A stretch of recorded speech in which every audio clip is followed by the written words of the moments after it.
너희는 내가 여호와인 줄을 알리라. 너희는 내가 여호와인 줄을 알리라 하는 제목으로 말씀을 증거하겠습니다. 오늘 본문은 출애굽기 10가지 재앙 중에 8번째 재앙인 메뚜기 재앙에 관한 내용입니다. 지금까지 이제 재앙을 내리실 때 하나님의 패턴이 항상 그런데 이렇게 합니다. 하나님께서 모세와 아론을 통해서 바로에게 나아옵니다. 그래서 내 백성을 보내라. 그들이 나를 섬길 것이니라. 이 말씀을 선포합니다. 그러나 바로는 어떻게 반응합니까? 강팍한 마음으로 안 된다. 거부를 합니다. 그러면 하나님이 이렇게 반응하시죠. 이 재앙으로 네가 나를 알 것이다. 너희들이 나를 알게 될 것이다. 내가 여호와인 줄 알게 해주겠다. 이렇게 말씀을 하시고 있습니다. 오늘 본문에도 그렇게 이 메뚜기 재앙의 목적을 밝혀주시고 있습니다. 우리 1절을 같이 읽겠습니다. 1절입니다. 시작. 여호와께서 모세에게 이르시되 바로에게로 들어가라. 내가 그의 마음과 그의 신하들의 마음을 완강하게 함은 그들 중에 보이기 위함이며 나의 표징을 그들 중에 보여주는 것이다. 내가 하나님 어떤 표시를 하겠다라고 하나님이 알리고 주고 있습니다. 그들은 이제 애굽 사람을 가리키고 있는 것입니다. 애굽 사람들에게 하나님을 알려주는 목적으로 재앙을 내리시는데 이제 이 메뚜기 재앙에서 새롭게 추가된 목적이 있습니다. 그것이 2절입니다. 2절 같이 읽겠습니다. 시작. 내가 애굽에서 행한 일들 곧 내가 그들의 가운데서 행한 표징을 내 아들과 내 자손의 귀에 전하기 위함이라. 너희는 내가 여호와인 줄을 알리라. 이 말씀은 모세에게 하시는 겁니다. 모세에게 전하면서 또 한 가지 더 바로에게 알려준 것도 있지만 너희와 내 아들과 내 자손의 귀에 전해주기 위해서 내가 여호와인 줄 알려주기 위해서 이 재앙을 내린다라고 말씀하고 있습니다. 이스라엘 자손을 향해서 하나님이 주시는 어떠한 하나님을 알려주시는 방식이라는 것입니다. 그래서 당대 사람뿐만 아니라 다음 세대의 교육의 목적으로 이 재앙을 내린다라고 하나님이 말씀하세요. 어쩌면 우리가 성경에 기록된 내용들, 사건들은 우리 다음 세대, 하나님을 믿는 세대에 알려주시기 위한 목적으로 기록되게 하셨다고 할 수가 있습니다. 사실 이 출애굽기에 기록된 이 10가지 재앙의 사건들은 지금으로부터 3,500년 전에 일어난 아주 옛날의 사건입니다. 먼 나라 이야기입니다. 아주 지구 반대편에. 그래서 우리와 상관이 없을 것 같은 그런 것이 오늘 본문의 사건들이죠. 그래서 우리가 볼 때 옛날에 그랬어 이렇게 말할 수 있는 사건인데 그런 하나님은 빛바랜 사진점으로 여기지 말라는 것입니다. 내 아들, 내 자손의 귀에 대대로 전하기 위한 산교육의 기록이다. 산교육의 사건이었다라고 알려주셔요. 그래서 이스라엘 자손의 다음 세대뿐만 아니라 하나님을 믿는 모든 세대, 우리 믿는 자의 다음 세대까지 이것들이 알려져야 한다라고 하나님은 말씀하셨어요. 현재와 미래에도 동일하게 역사하시는 동일한 하나님의 손길을 기대하라는 말씀인 것입니다. 그래서 이 성경의 사건들은 우리를 향한 하나님의 뜻이 있어요. 과거에 쓰여진 것이 맞습니다. 성경은 2000년 전에 완성이 되었죠. 그러나 성경 우리를 염두에 두고 쓰여져 있다는 것을 우리가 기억을 해야 합니다. 한번 우리 다른 본문인데 요한복음 17장을 한번 펴보시기 바랍니다. 잠깐 요한복음 17장 20절을 펴보시기 바랍니다.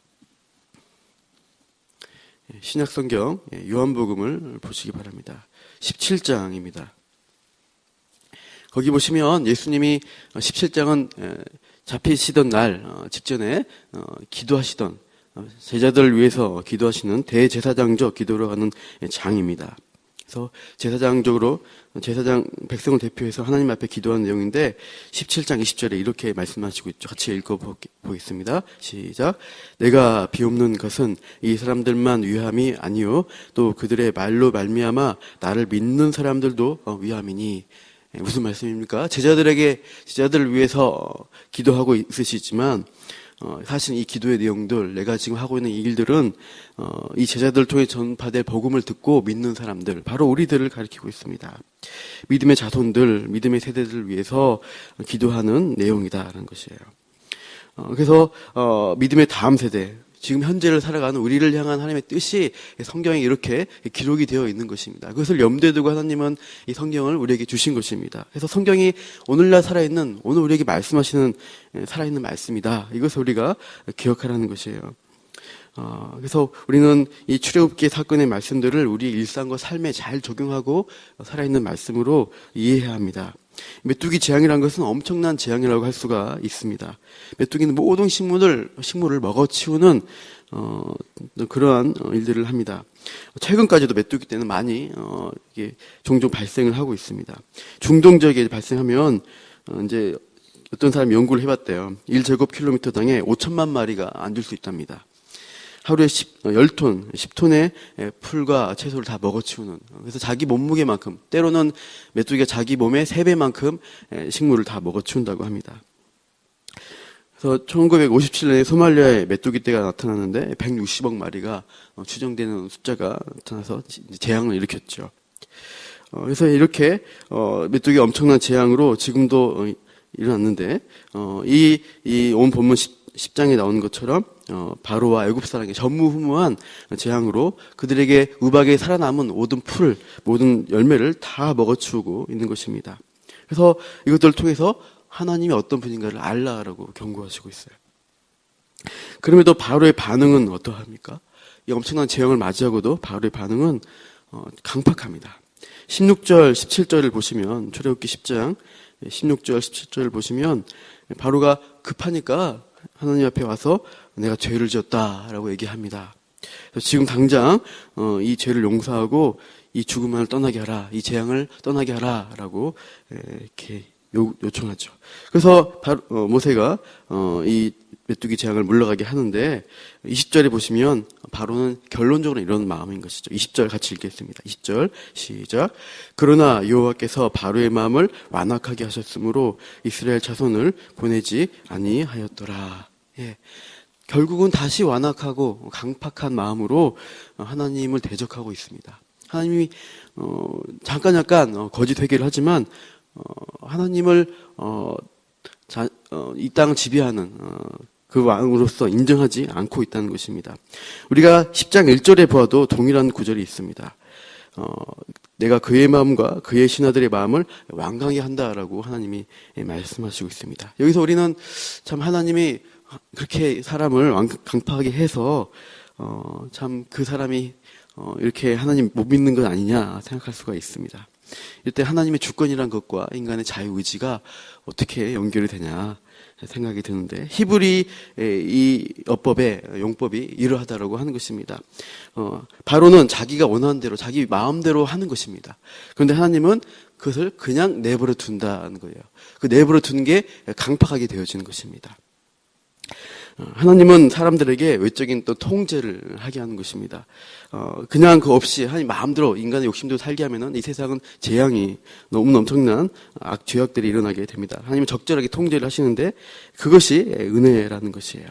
하나님의 은혜가 미치지 않는 사람은 계속 강팍하고 하나님을 대적하는 자리로 나아가게 됩니다. 내버려 둔다는 표현이 그렇게 강팍하게 되었다라는 의미로 이해할 수가 있습니다. 그래서 바로는 자기의 본성대로 마음대로 할 수 있도록 은혜가 없어진 것입니다. 그래서 그렇게 욕심대로 살아가는 바로가 결국 강팍하게 완강하게 되었다라고 말씀하고 있는 것이에요. 하나님이 욕심대로 살 수 없도록 하나님 말씀대로 순종하도록 하던 것이 은혜라는 것입니다. 그래서 우리가 그 말씀에 반응하지 않고 마음대로 살아가려고 할 때는 하나님이 어떤 제재를 하시게 됩니다. 그것을 통해서 우리가 하나님을 알게 되는 거예요. 그래서 이런 재앙들, 우리의 삶 가운데 일어나는 재앙 같은 것들이 하나님을 알게 하고자 하는 목적이라는 것입니다. 하나님이 특별히 섭리하신 사람에게, 하나님이 기억하는 사람은 하나님을 믿게 될 것이고, 내버려둔 사람은 강팍하게 될 것입니다. 현재형으로 일어나는 많은 재앙들이 있습니다. 지구상에도 재앙들이 계속 일어나고 있죠. 지진이나 쓰나미로 많은 사람이 죽었습니다. 지금은 전쟁과 테러로 지금도 사건들이 끊이지 않고 있습니다. 우리 일상 가운데도 재앙들이 있습니다. 몸이 아프신 분들이 요즘 많이 있습니다. 사업이 어려워질 수도 있습니다. 가족 간의 관계가 깨어져서 정말 살기가 힘들 수도 있습니다. 그럴 때 우리가 어떤 것을 기억해야 됩니까? 하나님이 누구신가? 하나님이 어떻게 일하실 것인가? 이것을 알라는 것입니다. 이 재앙 같은 것들을 통해서 또 그 구별함을 통해서 하나님이 누구신가를 기억하라. 몇 년 전에 제가 서부 간선도를 차를 이렇게 운전하고 달리는데 이제 좀 늦어가지고 속도를 좀 냈어요. 한 80km 제한인데 90km로 달리고 있었어요. 이제 추월하려고 차를 이렇게 끼어들게 하는데 너무 많이 꺾었어요. 그래서 차가 돌아버렸습니다.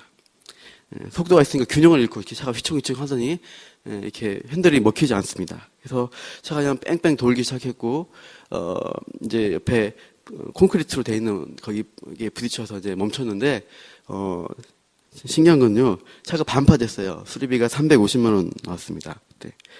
근데 제가 머리털은 안 다치고 나왔어요. 사람들이 놀래가지고 어떻게 괜찮냐고.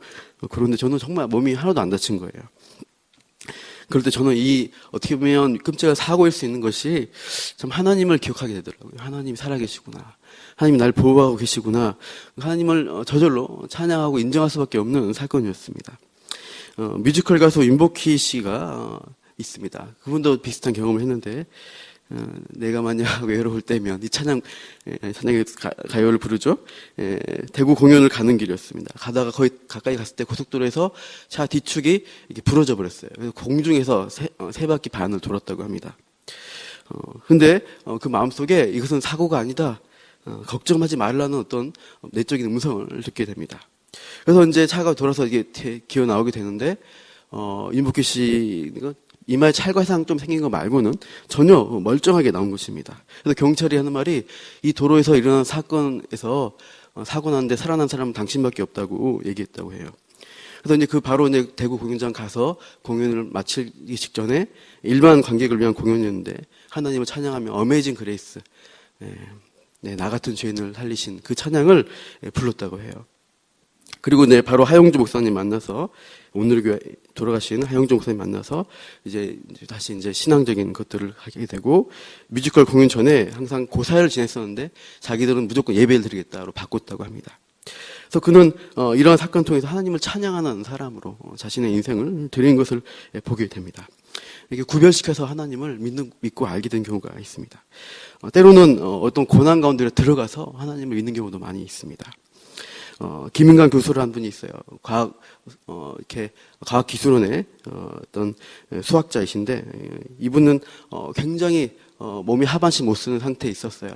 그리고 나중에 너무 이제 이 목발을 많이 힘을 쓰는 이제 걸어다니는 일들을 하다 보니까 폐가 망가진 것입니다. 대학 다닐 때. 그래서 6개월 동안 그 병원에 들어누워 있었고, 나중에 고쳤던 폐가 다시 재발돼서 다시 거기를 또 고치라는 또 수술을 하게 됐어요. 그래서 너무 이제 몸이 아프지만 자기가 삶의 이유를 발견하겠다고 해서 기도한 자리로 그 고통을 가지고 기도원에 올라가서 기도한 것입니다.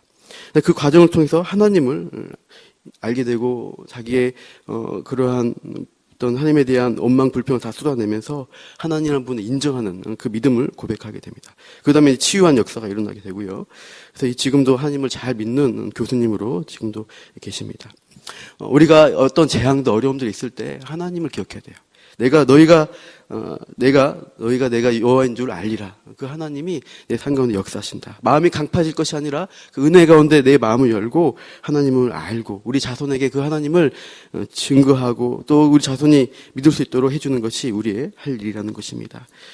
너희는 내가 여호와인 줄 알리라는 그 말씀대로 우리가 하루하루 살아가시며, 또 우리가 환우들 많으신데 또 같이 기도하면서 우리가 나아가길 원합니다.